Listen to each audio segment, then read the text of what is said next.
Assalamualaikum warahmatullahi wabarakatuh. Selamat siang para pemirsa TVRI Jambi dimanapun Anda berada. Senang sekali seperti biasa di hari Senin ini kami kembali menyapa pemirsa di rumah. Tentunya dalam program acara kita Hidup Sehat. Sebuah program yang kami sajikan untuk pemirsa di rumah yang akan membahas terkait seputar permasalahan kesehatan di dalam kehidupan kita.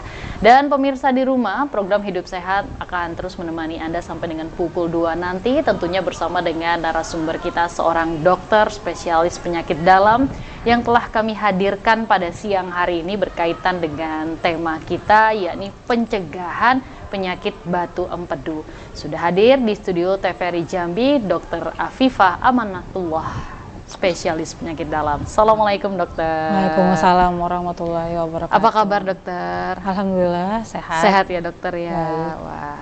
Dokter, hari ini kita akan membahas, tadi di awal saya sampaikan terkait bagaimana pencegahan penyakit batu empedu ya dokter ya. Nah, dan kita sama-sama tahu nih dokter ya, dan seluruh pemirsa TVRI Jambi pun dimanapun Anda berada, bahwa penyakit batu empedu ini sering sekali terdengar ya. Benar, di telinga masyarakat ya. Wah, sakitnya sakit batu empedu. Nah, Iya. tapi kira-kira nih sakit batu empedu itu sendiri, mungkin kita bisa mendengar penjelasan langsung nih dari dokter Afifah ya. Kira-kira ini penyakit yang tergolong ke dalam kategori yang penyakit seperti apa nih dokter? Apakah termasuk yang parah atau ternyata penyakit ini juga bisa disembuhkan gitu ya dok?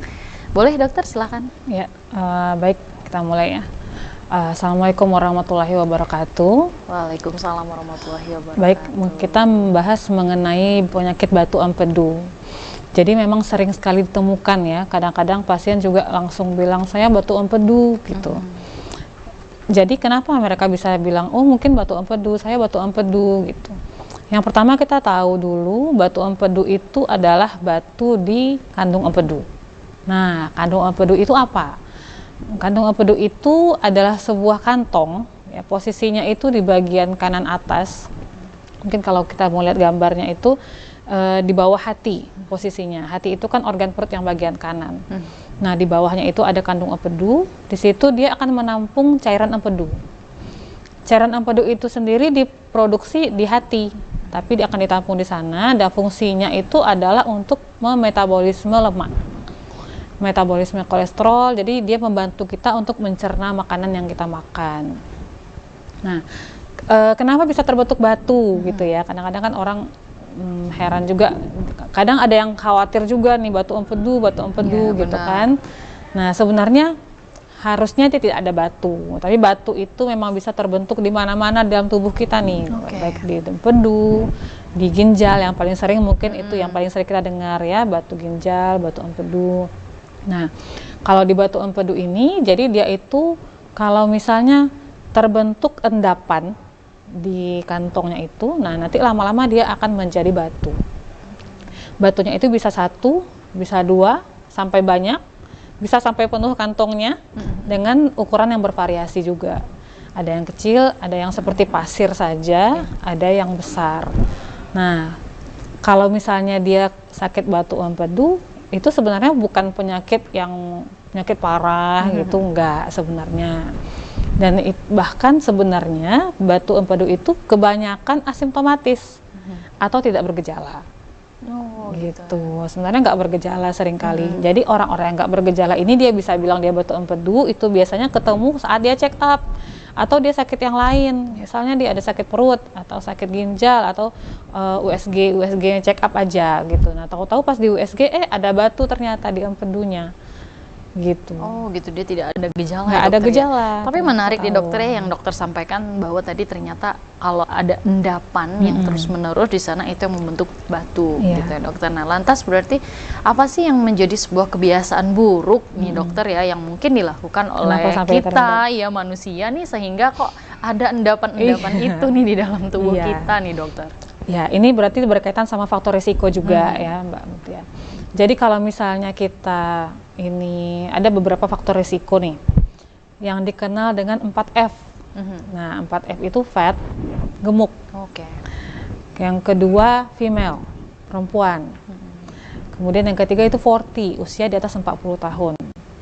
Dan F yang terakhir itu fertile, jadi dia subur.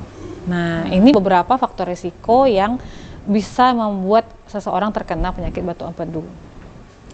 Batu empedu itu sendiri kan sebenarnya macam-macam. Batunya itu terbentuk ada yang karena kolesterol, ada yang karena namanya batu kolesterol. Yang kedua batunya batu pigmen. Nah, jadi ada dua macam batu, ada juga sih yang kalsium, tapi yang sering itu dua macam ini. Batu kolesterol adalah yang paling sering, 70-90% itu batu kolesterol. Batu kolesterol itu terbentuk ya karena kolesterol. Gitu. Makanan ya? Iya, makanan gitu. Jadi kalau misalnya kita makan yang terlalu banyak lemak, kolesterolnya tinggi, terutama pada orang-orang, makanya tadi kalau dia fat, gitu ya, fat, obesitas, terlebih dia punya masalah lipid itu trigliseridanya tinggi. Nah itu bisa dia memiliki faktor risiko untuk terbentuknya batu tadi. Jadi karena ibaratnya kan tadi kantung itu dia pengen mencerna lemak, karena berlebihan nih lemak yang dimakan, kerjanya juga lebih, dan akhirnya ada terjadi pengendapan batu. Nah ditambah lagi kalau misalnya perempuan itu kan punya hormon estrogen. Hormon estrogen itu bisa membantu mempermudah terbentuknya batu tadi. Jadi kalau misalnya kantungnya juga lambat gerak, motoritasnya juga lambat gitu, itu juga stasis jadinya, stasis di dalam, itu bisa terbentuk berarti batu. ada yang membedakan, ini kan tadi 4F itu salah satunya adalah female ya, berarti memang berbeda ya, yang akan rentan terkena ini female berarti ya dokter ya, daripada male laki-laki. Kenapa Karena dia ada nih, estrogen. Oh, hanya karena ada ini itu ya, hormon yang beda ya? Estrogen pertama, kedua kalau female kan dia hamil. Nah, hamil itu juga membantu pembentukan. Kalau misalnya dia hamil dengan faktor-faktor yang lain tadi, mungkin bisa terbentuk batu empedunya. Karena kan kalau dia hamil, itu juga akan ada stasis. Kantung empedunya kan kalau kita hamil itu semua organnya kan tertekan. Semua metabolisme di dalam tubuh kita berubah kalau hamil. Jadi segala pencernaan pun jadi lebih lambat. Kayak gitu. Nah itu yang kolesterol tadi. Yang kedua batu pigmen tadi ya. Batu pigmen ini bisa karena infeksi. Jadi kalau misalnya ada infeksi, misalnya di kantungnya atau di duktusnya itu bisa terbentuk infeksi, ada bakteri-bakteri seperti E. coli gitu ya. Dia bisa membentuk enzim. Nah, itu akan menyebabkan pengendapan tadi juga. Gitu. Dan sebenarnya enzim itu bisa kita cegah juga pembentukannya dengan diet yang rendah lemak. Balik lagi ke sana. Jadi kalau misalnya kita kebiasaan makannya tinggi lemak, itu bisa memicu untuk terbentuknya batu empedu tadi. Oke, ini jadi batu empedunya ya tadi ya, kolesterol, pigmen. Tapi kita sedikit menarik tadi ke ini ya, faktor resikonya tadi yang berkaitan dengan ya apa sih kebiasaan yang mungkin barangkali kebiasaan buruk yang kita lakukan. Tadi dokter sudah menyebutkan fat berarti berhubungan dengan makanan, terus female. Terus ini ada usia 40 tahun. Ya, nah ini kenapa rentan ya dokter ya, berarti untuk usia di atas 40 tahun kah? Atau kenapa nih dengan kondisi tubuh ketika kita udah usia 40 tahun ke atas? Kalau dilihat dari prevalensinya memang paling sering 40 tahun ya. Tapi sebenarnya di usia mana aja bisa. Tapi kalau usia yang masih kecil-kecil enggak lah, jarang.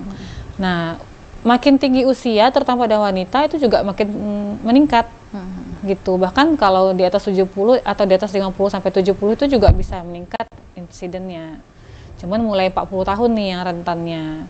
Nah itu mungkin dikarenakan tadi ketidakseimbangan hormon, terutama kalau pada perempuan. Kalau pada laki-laki ya mungkin karena penumpukan lemak tadi juga.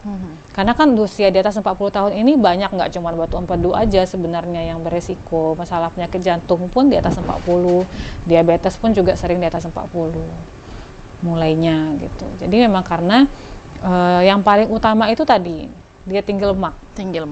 Baik, Dokter Afifah, nanti kita sambung kembali ya perbincangan kita terkait bagaimana pencegahan penyakit batu empedu. Dan pemirsa di rumah jangan kemana-mana karena Hidup Sehat masih akan segera kembali, tetaplah bersama kami.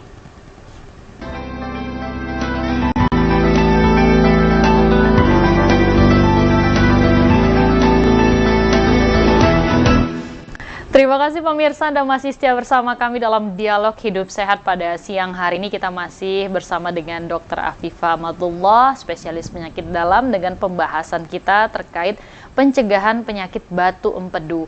Dan kami membuka line telepon bagi Anda yang ingin bergabung bersama kami pada siang hari ini. Anda dapat menghubungi kami di nomor telepon 0741663885 atau di 0811 7433 133. Nah, untuk pemirsa di rumah yang barangkali memiliki keluhan nih ya terkait batu empedu, nah boleh nih langsung menghubungi di nomor telepon yang sudah saya bacakan tadi, dan nanti ada Dokter Afifa yang akan langsung menjawab pertanyaan Anda.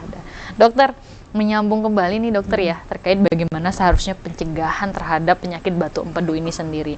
Di faktor resiko tadi ada unsur subur. Nah, unsur subur ini ternyata juga turut menjadi faktor resiko untuk terkena batu empedu ya dokter ya. Ini kenapa nih dokter? Itu berkaitan juga dengan yang female tadi.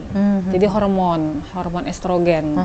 Hormon estrogen dan kehamilan kesana sebenarnya gabungnya. Oh gitu. Jadi dia jadi berhubungan ya. Dengan female usia subur gitu ya. Di usia subur terus juga ya banyak makannya gitu ya. Jadi semuanya saling berkaitan. Biasanya kalau subur kan nafsu makan meningkat juga. Bener ya, apalagi kalau saya juga setiap hari sih nggak subur harus meningkat nih kayaknya kalau makannya. Baik, ada telepon yang masuk nih dokter, kita coba angkat ya. Halo, assalamualaikum, selamat siang. Halo, selamat siang.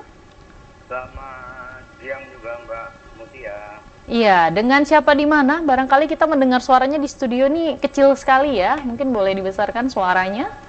Ya, dari Yudi Mbak. Oh iya, Pak Yudi di Telana ya, Pak Yudi. Ya mungkin dari teknik TVRI itu yang mungkin. Ya, sudah Pak Yudi, kami udah mendengar dengan jelas. Silakan Pak Yudi, apa yang disampaikan Pak Yudi? Kita hari ini pencegahan penyakit batu empedu, ada Dokter Afifah nih Pak Yudi. Baik, sudah jelas. Jadi yang saya hormati itu Bu Dokter Afifah, spesialis penyakit dalam di Jambi.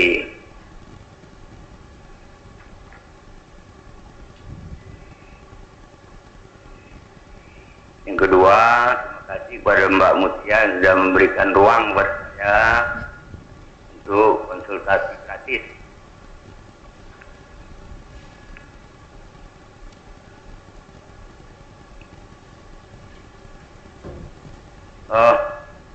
Batu empedu ini kan memang ini bahasa umum ya dokter ya. Mungkin ada bahasa dokterannya mungkin. Ya kalau disampaikan juga tidak ada juga. Nah, batu empedu ini pertanyaannya, apakah dengan alat USG bisa langsung diketahui bahwa positif batu empedu atau ada alat lain khusus? Karena tadi dijelaskan posisinya sangat kecil empedu itu, bukan ginjal. Nah, saya yakin juga dengan USG ini bisa mendeteksi, karena sebenarnya alat yang canggih menembus dalam itu. Kadang-kadang kan dibilang batu empedu ya sakit lain, karena posisinya di perut. Ini saya analisa. Itu yang pertama. Yang kedua adalah tadi belum dijelaskan ya, masalah apakah dia juga punya stadium. Nah, kalau pertama mungkin apakah dia harus makan obat, dia cuma pasir-pasir dalam empedunya. Nah, bagaimana dengan persoalan keputusan operasi ya, sangat penting. Nah, kadang orang kan sudah parah baru dia menyerah sama dokter, dari operasi gitu. Nah, berikut ya bicara masalah teknologi, tentu kita tidak memungkiri makin maju teknologi. Nah, pertanyaannya bagaimana dengan Jambi? Apa sudah ada alat untuk operasi batu ginjal sendiri, batu empedu ya? Ya. Saya Jakarta, tahu saya di Lasem. Banyak Jambi tinggal di manual. Ini perlu diusulkan kepada pemerintah, ya kan? Apalagi batu empedu ini didapi oleh lansia yang kuat kita. Ya. Nah, terakhir yang terakhir ini di cover BPJS itu penting karena banyak orang miskin. Jadi mudah-mudahan di cover oleh BPJS ada itu operasi batu empedu. Saya rasa cukup karena waktu saya juga sempit. Terima kasih Ya. atas waktunya. Terima kasih Pak Yudi dari Telana ya. Ini luar biasa nih. Lengkap. Iya, lengkap nih penelpon setia kita juga. Mudah-mudahan kita doakan Pak Yudi senantiasa sehat ya Pak Yudi ya. Terima kasih telah bergabung siang hari ini dalam Hidup Sehat.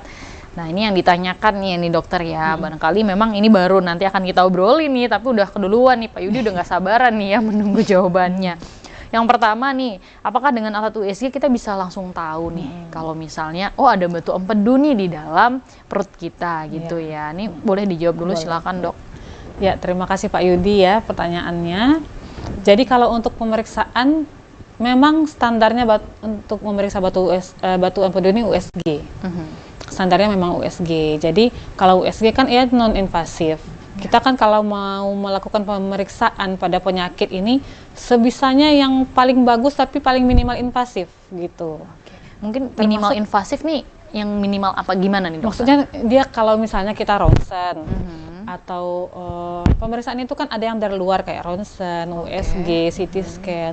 Tapi juga ada yang ke dalam endoskopi misalnya. Kalau gastritis kan endoskopi. Endoskopi itu kan ada invasif sedikit. Dia kan dimasukkan, pasien merasa tidak nyaman gitu. Nah kalau USG kan hanya meletakkan probe di atas perut. Nah itu sebenarnya sudah bisa tervisualisasi. Sudah cukup dengan USG. Tapi kalau mau yang lebih dalam lagi, itu ada namanya EUS. Jadi USG-nya lewat endoskopi. Oh, dimasukkan ke dalam. Iya, jadi itu akan dapat visualisasi yang lebih jelas, tapi dia memang lewat endoskopi. Kalau USG kan dari perut aja. Kalau ini dia dari endoskopi. Nah, itu kameranya kan lebih jauh, bisa lebih dekat. Nah, itu mungkin lebih nampak lagi. Nah, kalau misalnya nanti dari USG itu kita masih agak ragu, mungkin terutama bagi yang mau melakukan pembedahan gitu ya, mau melihat jumlah posisinya atau bagaimana.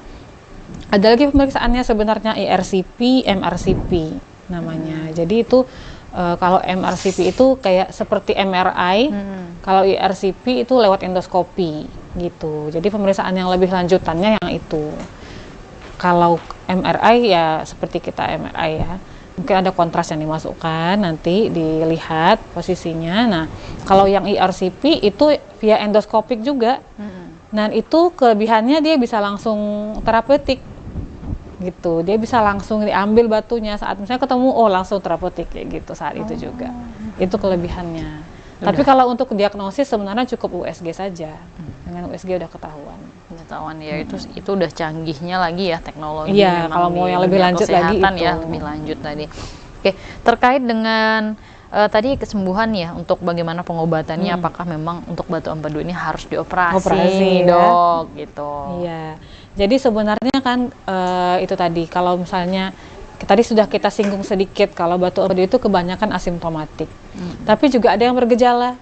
Nah, bergejala itu seperti apa sakitnya? Kadang-kadang mirip sakit mah aja. Tapi sakitnya kalau mau yang lebih spesifik atau lebih tipikal untuk batu empedu itu di kanan atas. Lokasinya kanan atas kadang menjalar ke skapula atau punggung. Gitu. Nah, kalau misalnya dia sudah bergejala atau mungkin mulai gejalanya yang lain itu bisa jadi disertai dengan kuning. Kalau misalnya kan dia ada kantungnya terus ada salurannya tuh. Nah, kalau dia batunya itu berjalan ke salurannya, dia bisa menyumbat. Nah, itu ada stasis empedu. Artinya batu yang ada di dalam empedu kita ini memang bisa bergerak dia ya, Dokter? Nah, sebenarnya kan tadi itu, batu itu kan, kantung itu kan dia mengeluarkan cairan. Dan batunya bisa ngikut. Batunya bisa ngikut. Nah, kalau misalnya dia ngikut, makanya kalau dia diam aja dalam kantung itu ya dia aman-aman aja, dia nggak ngapa-ngapain, biarin aja. Tapi kalau misalnya dia sampai keluar, nah apalagi kalau ukurannya juga ternyata nyumbat agak besar, terus dia nyumbat saluran lagi, mungkin tadi ada gambarnya, mungkin kalau bisa dilihatin, ada gambarnya, di situ bisa menyumbat. Nah, di situ kalau dia udah nyumbat itu baru dia akan sakit sekali. Itulah yang barangkali menjadi keluhan dari pasien. Itu akan jadi keluhan, itu akan sangat sakit dan bisa jadi disertai dengan kuning. Jadi pasiennya mulai dilihat dari matanya kuning kayak gitu yang paling gampang dilihat. Nah, kalau misalnya kadang-kadang keluhannya itu sakit perutnya nggak sampai yang terlalu sakit, tapi lumayan mengganggu, biasanya minimal 30 menit sampai 12 jam. Durasi sakitnya. Durasi sakitnya. Nah, itu dia tuh karena itu tadi pergerakan itu tadi gitu. Nah, kenapa kalau misalnya kalau kita mau operasi atau enggak gitu ya, kalau ukuran batunya itu kecil atau kalau dia nggak bergejala, kalau nggak bergejala ukuran batunya kecil gitu, itu bisa dengan obat. Kita coba dengan obat. Kalau kecil ini ada ukurannya nggak si dokter? Ya, di bawah 10 cm lah. Di bawah 10 cm. Wah, kalau 10 cm 10 mili. Oh, 10 mili, maka 10 cm besar ya. 10 cm besar banget. Sedangkan batu empedunya cuma sebesar ini. Iya. Nah, 10 mili. Jadi kalau misalnya dia kecil ukurannya, dia bisa diharapkan dengan obat. Jadi ada obat khususnya untuk batu kolesterol. Jadi tujuannya itu obat ini dia akan membantu memecah batu tadi sehingga saat dia keluar ya dia udah hancur, jadi nggak sakit. Tapi kalau dengan obat itu lebih lama pengobatannya, bisa dari 6 bulan sampai 2 tahun. Masa pengobatannya untuk menghancurkan batu itu ya. Karena kan memang dia tuh namanya batu. Sebenarnya batu itu kalau udah, apalagi kalau udah gede, itu keras. Mau diapain juga mungkin nggak susah gitu buat ngancurinnya. Tapi kalau misalnya dia masih halus, masih kecil, nah, dan kalau dia masih kecil, dia masih lebih kecil daripada salurannya kan dia bisa lewat. Lewatnya itu nanti dia akan sampai ke usus, ke saluran cerna. Bisa dikeluarkan dari sana. Nah, itu kalau dengan obat. Tapi kalau misalnya dia udah menyumbat, udah bikin kuning, nah itu memang yang terapinya adalah operasi. Itu tidak ada jalan lain ya dokter ya. Karena kan mau dibiarin mau sampai kapan? Karena kalau dibiarkan juga, kalau dia akan terjadi stasis lama atau nyumbat lama, selain dia nyeri sekali, dia juga bisa bikin infeksi. Nah, infeksi itu kandungnya bisa infeksi sampai ke salurannya. Nah, itu justru bisa menyebabkan bahaya kalau dibiarkan. Oh, gitu. Tapi terkait dengan penanganan penyakit batu empedu ini ditanggung BPJS nggak sih dokter? Ditanggung sih, setahu saya ditanggung. Tapi kalau misalnya kita mau pakai IRCP mungkin nggak ditanggung, gitu ya. Tapi kalau pakai metode yang biasa, umumnya sih udah laparoskopi setahu saya ya. Laparoskopi itu kan yang lubangnya cuman sedikit, jadi nggak sayat besar. Tapi kalau misalnya tergantung lah, itu dokter bedah mungkin lebih tahu mengenai indikasinya dia mau pakai laparoskopi atau mau pakai laparotomi. Maksudnya mau disayat atau mau pakai laparoskopi. Kalau kita dengan metode yang standar itu masih ditanggung dengan BPJS. Tapi kalau mau pakai yang IRCP itu mungkin belum bisa ditanggung. Belum ditanggung ya dokter ya. Oke, baik, itu dia tadi ya, mudah-mudahan terjawab ya untuk pertanyaan dari Pak Yudi tadi dokter ya. Tapi saya jadi tertarik nih dokter ya, untuk kita bisa mengetahui kalau misalnya seseorang ini mengidap batu empedu, ini ada ciri spesifik yang bisa kita ketahui nggak sih dokter? Boleh. Jadi kalau misalnya kita nih mengeluhkan sakit perut, sakit perutnya tuh memang mirip-mirip dengan sakit mah gitu ya. Kalau misalnya sakit mah dan rasanya tuh sakit sekali, apalagi kalau agak ke kanan, menjalar ke punggung, sudah berobat kok nggak sembuh-sembuh, berulang-ulang sakitnya gitu ya. Misalnya sekarang sakit, minum obat oke, agak enakan, nanti sakit lagi gitu, dengan obat mah nggak berkurang. Itu boleh kita, mungkin kita akan diarahkan pasiennya untuk coba USG. Dari sana mungkin akan dilihat apakah ada batu di empedunya atau tidak. Gitu. Itu kalau untuk yang bergejala. Tapi kalau yang nggak bergejala itu umumnya memang ketahuannya kalau kebetulan lagi periksa yang lain ternyata ada batu. Karena pada dasarnya yang tidak bergejala itu juga tidak butuh terapi. Gitu. Oh gitu ya dokter ya. Jadi dari yang dokter sampaikan ya, kalau misalnya kita ada keluhan sakit secara terus menerus, memang ya lebih baiknya langsung ya gitu. Jadi jangan obat-obat sendiri, bagusnya dikonsultasikan biar nanti bisa diarahkan kemana pemeriksaan lanjutannya. Oke, itu ya dokter ya. Baik, untuk pemirsa di rumah yang ingin bergabung bersama kami pada siang hari ini, kami masih membuka line telepon. Anda dapat menghubungi kami di nomor telepon 0741663385 atau di 08117433 Anda dapat menanyakan seputar tema kita pada siang hari ini terkait pencegahan penyakit batu empedu dengan Dr. Afifa Amatullah, spesialis penyakit dalam di siang hari ini ya. Dokter, kalau kita melihat ya, kalau di beberapa kasus memang yang banyak mengidap ini kan ada istilah batu empedu, ada juga di batu ginjal gitu dokter ya. Ini dua hal yang berbeda ya dokter ya. Dan yang menjadi pembedanya nih di mananya nih dok? Apa karena hanya di posisinya saja gitu? Apa memang jenis batunya pun juga beda? Keduanya memang berbeda. Yang pertama sudah jelas itu satu Iya. di empedu, satu di ginjal, gitu ya.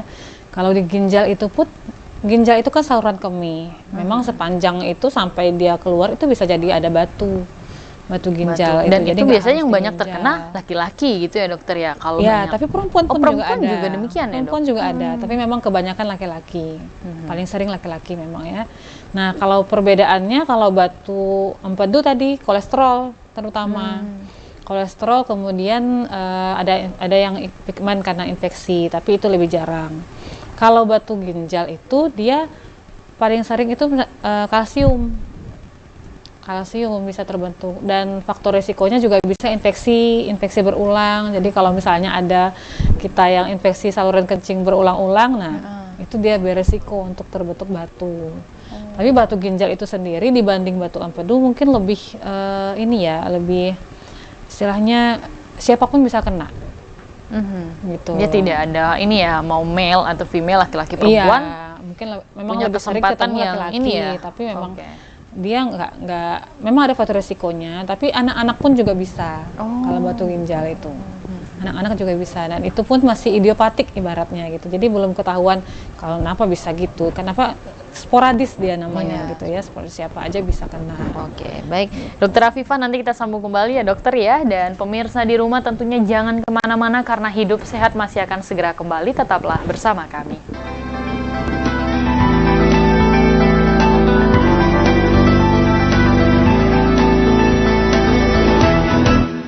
Terima kasih pemirsa, Anda masih setia bersama kami dalam dialog Hidup Sehat pada siang hari ini. Kita masih membahas terkait pencegahan penyakit batu empedu bersama dengan Dr. Afifah Amatullah, spesialis penyakit dalam. Dan kami membuka line telepon bagi pemirsa di rumah yang ingin bergabung bersama kami. Anda dapat menghubungi kami di nomor telepon 074166385 atau di 08117433133.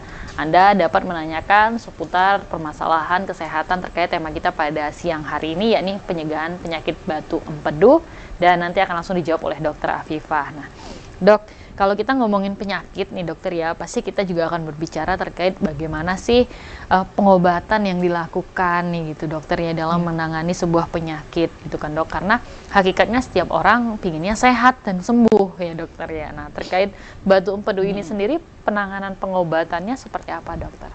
Baik, jadi yang pertama prinsipnya kalau kita sakit itu yang utama sebenarnya hilangkan dulu sebabnya. Ya, sebelum kita minta obat, pakai obat atau tindakan, sebabnya harus dihilangkan dulu. Yang pertama kalau misalnya batu empedu ya tentu tadi dietnya itu harus dia perbaiki. Tadi kan diet tinggi lemak, nah itu harus diperbaiki. Kalau soal pengobatan ya kita tinggal menjalankan aja. Kalau pengobatan itu memang kalau misalnya dia yang tadi, kalau dia sudah menghambat, sudah menyumbat dan sudah bergejala dan mengganggu, nah itu memang disarankan operasi. Tapi kalau dia tidak terlalu mengganggu dan ukurannya masih kecil, kita bisa kasih obat. Memang obatnya itu dia tidak langsung sembuh seperti kalau kita sakit demam kasih obat hilang demamnya gitu ya.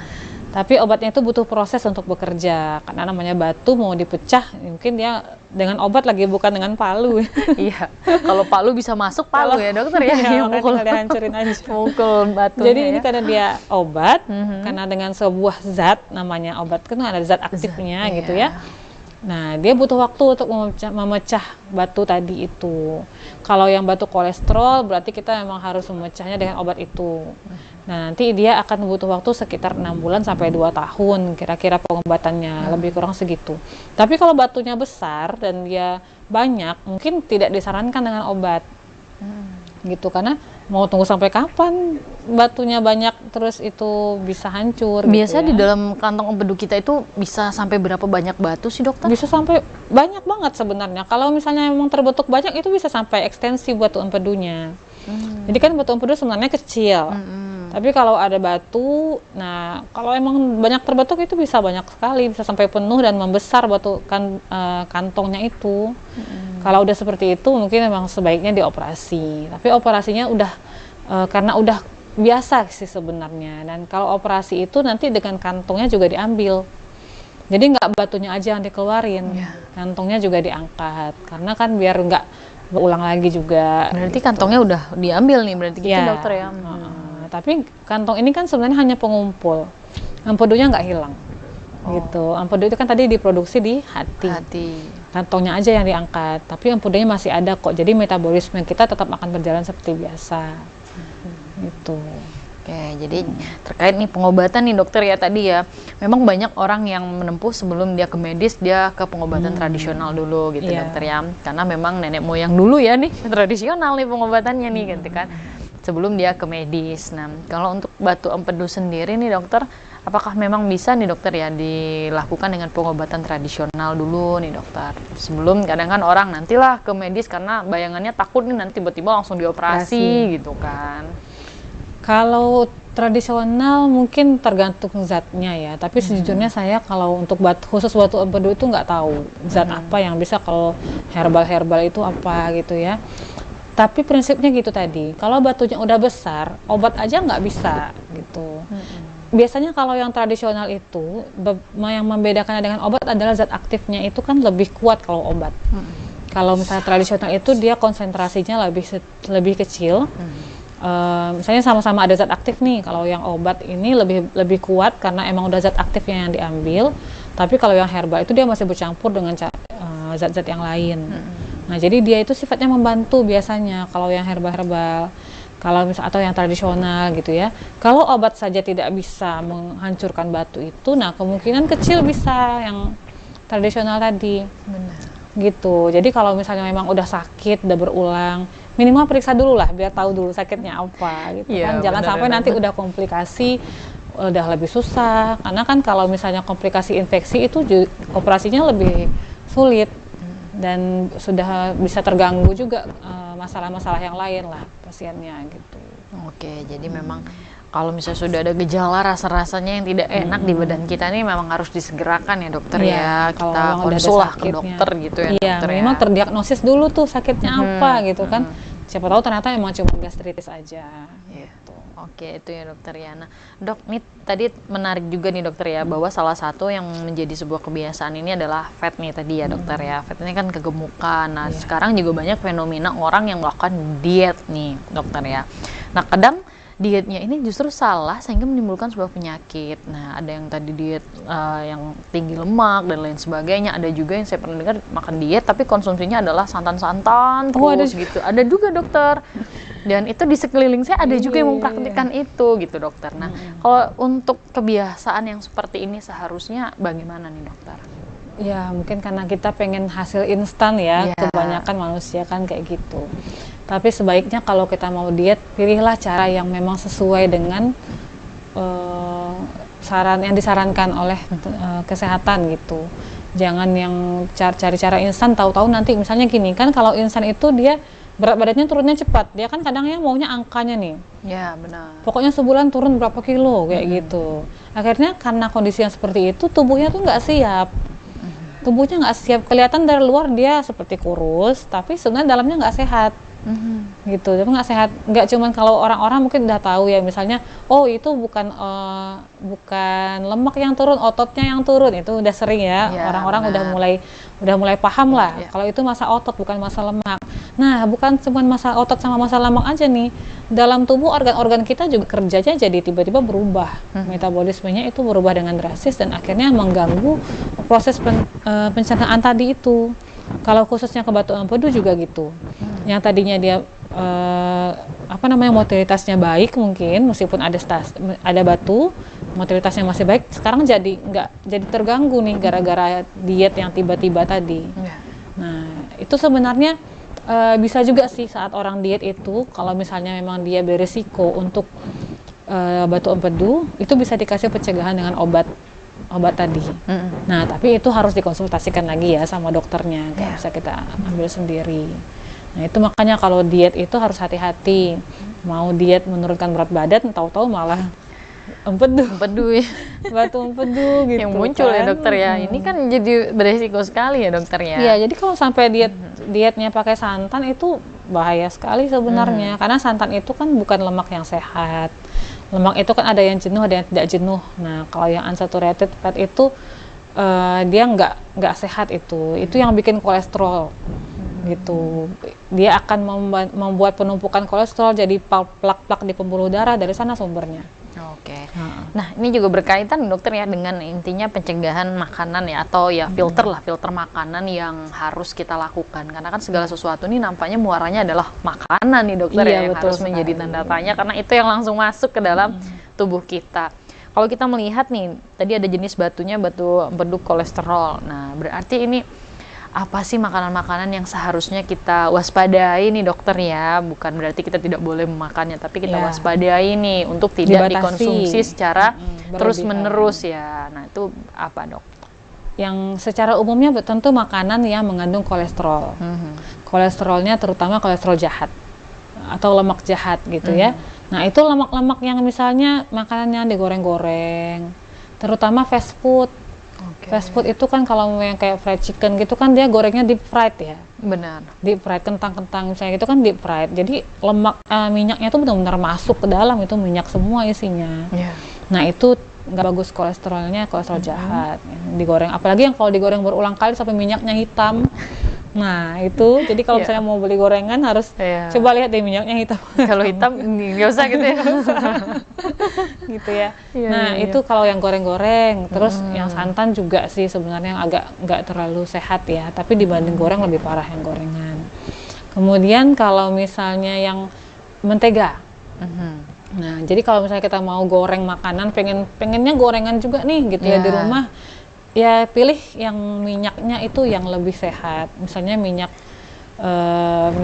kelapa yang murni itu, coconut oil gitu ya, yang bening. Nah, bisa pakai VCO itu. ya, kita pakai. Ya, pakai VCO. Kalau misalnya mentega itu justru tinggi lemak ininya.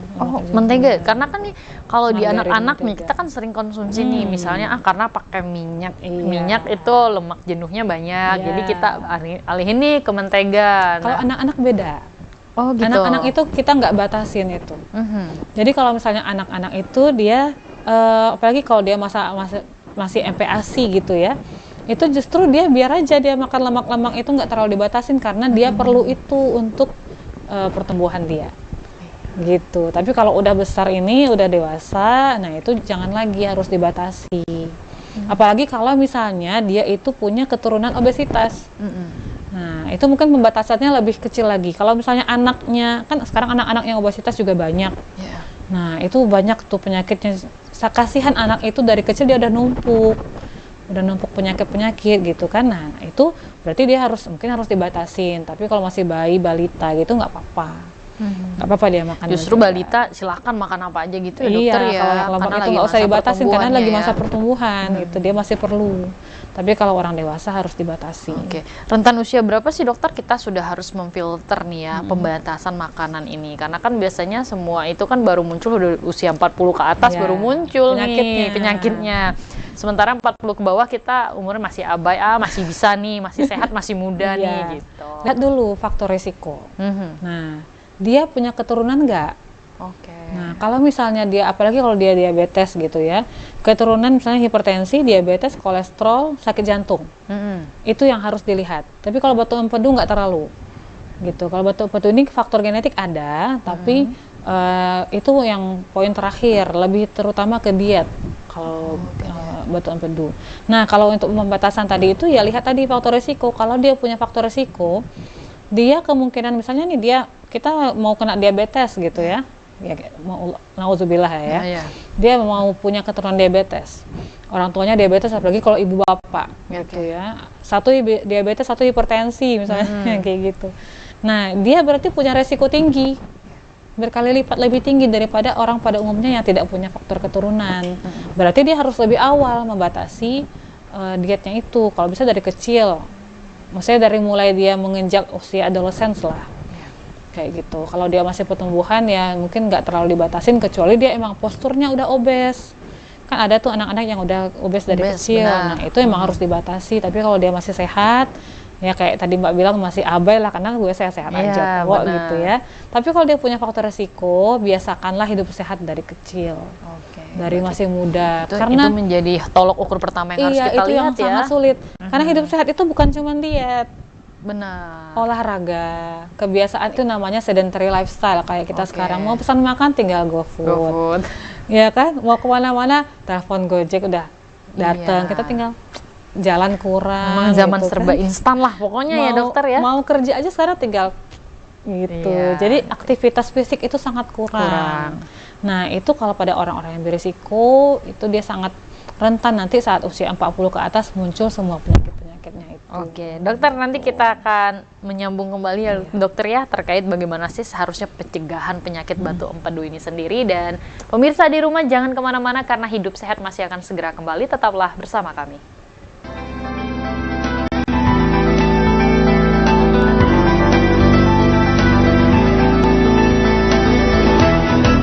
Terima kasih pemirsa, Anda masih setia bersama kami dalam dialog Hidup Sehat pada siang hari ini. Kita masih membahas terkait pencegahan penyakit batu empedu bersama dengan Dr. Afifah Amatullah, spesialis penyakit dalam.